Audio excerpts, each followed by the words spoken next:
Antum Verde lajša bolečino in oteklino pri vnetju v ustni votlini in žrelu. Pred uporabo natančno preberite navodilo. O tveganju in neželenih učinkih se posvetujte z zdravnikom ali s farmacevtom. Onitek zdravilni lak za zdravljenje zmernih do blagih glivičnih okužb nohtov. Brez piljenja, brez odstranjevanja laka. Onitek. Resne težave imajo lahko tudi enostavno rešitev. Pred uporabo natančno preberite navodilo. O tveganju in neželenih učinkih se posvetujte z zdravnikom ali farmacevtom. Mislim, da smo lahko vsi skupaj, ki tako ali drugače delamo v slovenskem turizmu, lahko z lanskim letom, z poslovanjem turizma zelo zadovoljni. Ocenimo lahko, brez pretiravanja, da je slovenski turizem v lanskem letu popolno okreval po pandemiji COVID-19.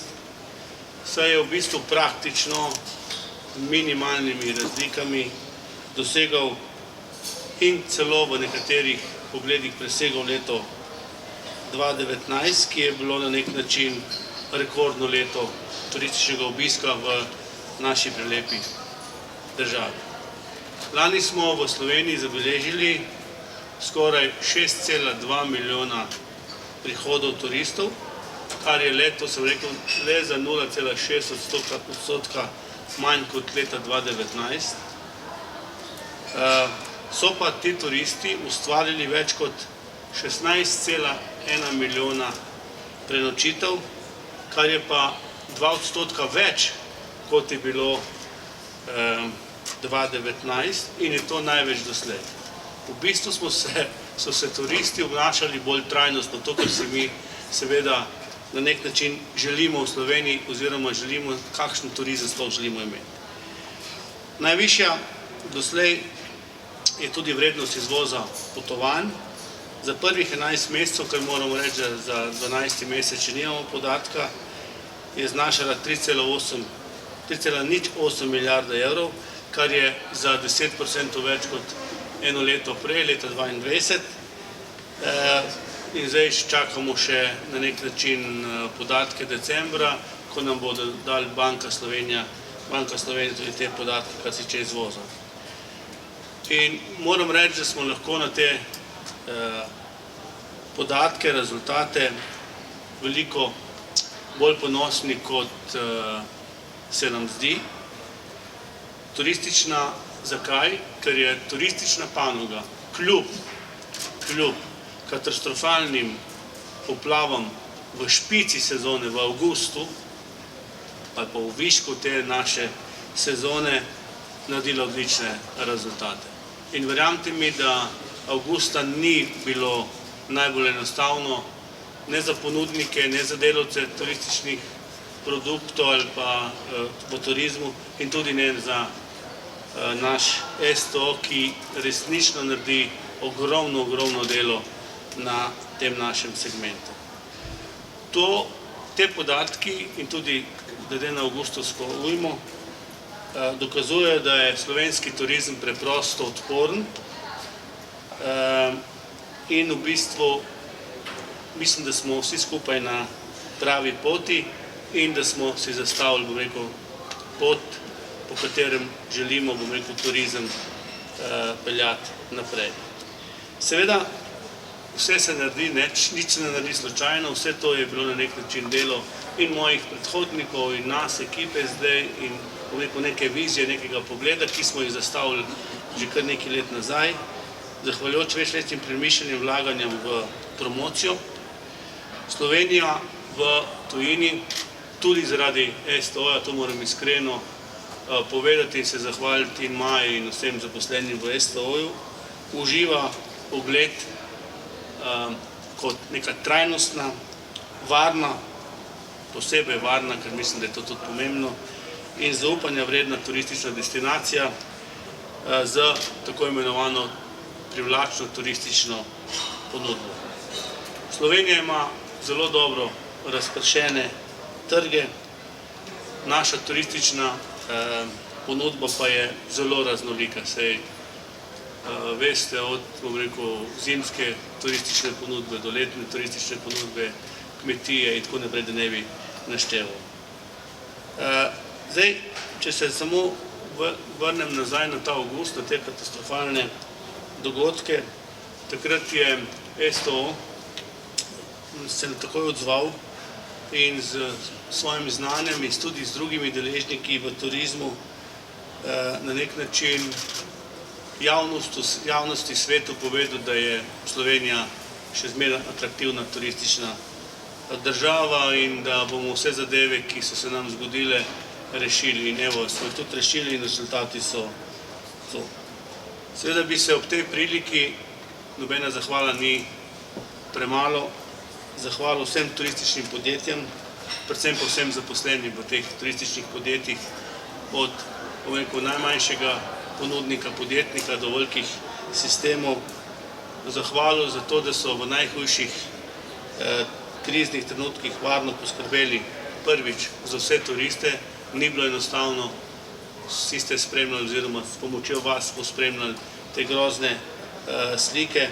Poskrbeli za to, da so bili turisti na varnem, da se nobenem turistu nič ni naredili in da so potem tudi s vsem tem odzivom šli in z svojim pogledom promovirali Slovenijo. In mislim, da smo vam lahko vsem skupaj hvaležni. Seveda bo bistveno več podvedala vse statistike in tako naprej tudi Maja za mano, ampak vendarle bi rad samo še dotaknil še nekatere ključne prioritete našega resorja oziroma ministrstva na področju turizma v letošnjem letu. Prvič, skladno z strategijo slovenskega turizma do leta 2028 na državnem nivoju sledimo to, kar smo si zadali na povečanje kvalitete in predvsem kakovosti turističnih storitev in predvsem vsi si želimo više dodane vrednosti, ker s tem bomo imeli na nek način lahko zaposleni boljše plače, više plače, vrnili bomo s tem dostojanstvo vsem zaposlenim v turizmu in nenazadnje denarja bojo tudi turistična podjetja imeli za investiranje. Obenem se seveda vsi skupaj prilagajamo na, želimo ali ne želimo, na spremembe podnebne, ki smo jih predvsem v Sloveniji v zadnjem letu zelo občutili.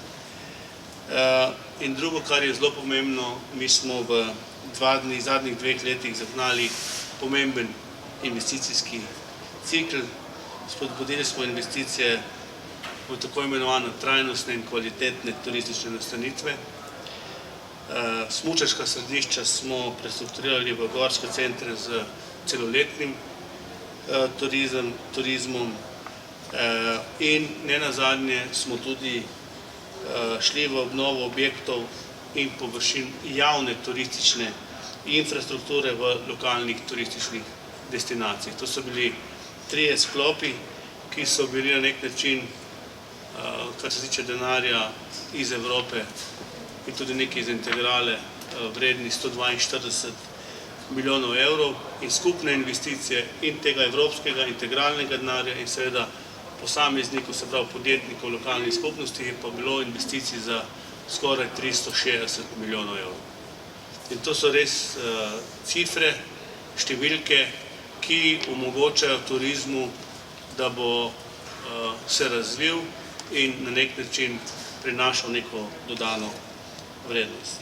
Seveda se ne bomo ustavili pri tem, še zmeraj bomo skupaj z vsemi zaposlenimi, z vsemi podjetji, seveda z STO-jem in tudi z našim ministrstvom skušali skupaj dvigniti kakovost turističnih produktov, to se mi zdi ključno. Pri tem se bomo na nek način naslonili na, bom rekel, celo Slovenijo. Želimo imeti tako imenovane regionalne in destinacijske centre v bistvu na neki ravni, kjer bomo skupaj lahko razvijali turistične produkte, vse v tisti naši ideji nekaj več in veliko bolje. Mislim, da si vsi skupaj to želimo in če bomo vsi skupaj dobro sodelovali, država na eni strani, STO kot naš glavni promotor turizma v svetu in seveda ponudniki potem nam lahko uspejo velike zgodbe in lahko na nek način optimistično gledamo tudi v naslednje leto. Po tem investicijskem ciklu, ki seveda ne bo več takšen, ampak bomo še zmeraj šli v neke nove investicijske cikle, imeli bomo zelo hitro tudi 2 javna razpisa, čeprav bi rad vendarle povedal, da bomo na ministrstvu v roku enega meseca, še manj, pripravili tudi za vas, spoštovane novinarke in novinarji, vse razpise, ki jih bomo imeli na vseh področjih, bodisi turizma, bodisi podjetništva in tako naprej, bomo predstavili ta razpisni ali pa te razpise, pa vendarle bi se dotaknil turizma. Imeli bomo razpis za spodbujanje uvajanja okoljskih znakov, relativno malo denarja, pa vendarle za leto 2024, to bomo šli ven, mislim, da v februarju. Drugo pa javni razpis za razvoj turizma v turističnih destinacijah v okviru Evropske kohezijske politike 2021-2027 in tu bo namenjenih 7 milijonov evrov. Seveda, mi imamo akcijski načrt oziroma strategijo slovenskega turizma, zdaj bo potrebno narediti tudi akcijski načrt in v bistvu iti, bom rekel, postopoma, da pridemo do tiste želje, ki imamo, da v Sloveniji razvijamo turizem na tej višji dodani vrednosti. Zdaj, mi bomo seveda vse te razpise, ki so zdaj bili spremljali, to vam moram povedati, da noben denar ne gre naprej avansno okoli, ampak vse, ko se bo izgradil, do zadnje luči, do zadnjega, bom rekel, vtičnice, bodo, bom rekel, potem te ponudniki sredstva dobili, vmes pa bomo imeli seveda hudo kontrolo, ne mi, ampak tudi Evropa, ki je v bistvu ta sredstva dala. Samo še 2 stvari. Imamo na ministrstvu že v teku, se pripravljamo za spremembo zakona o gostinstvu.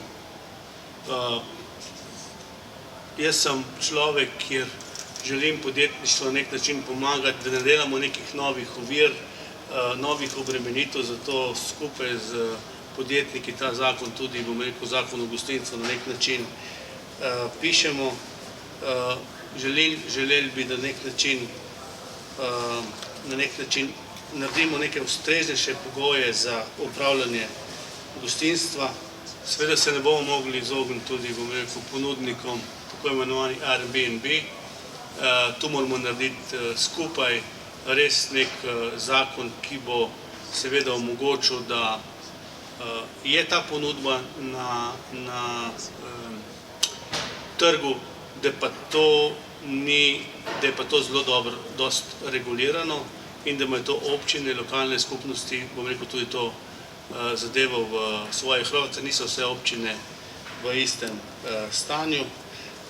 Zato ne bi več govoril o tem, ker bomo to tudi javnosti, ta zakon, na nek način absolutno predstavili, ko bo, tega si želim, usklajen z socialnimi partnerji, z vsemi deležniki in da bomo to imeli nek zakon, ki bomo relativno vsi skupaj zadovoljni.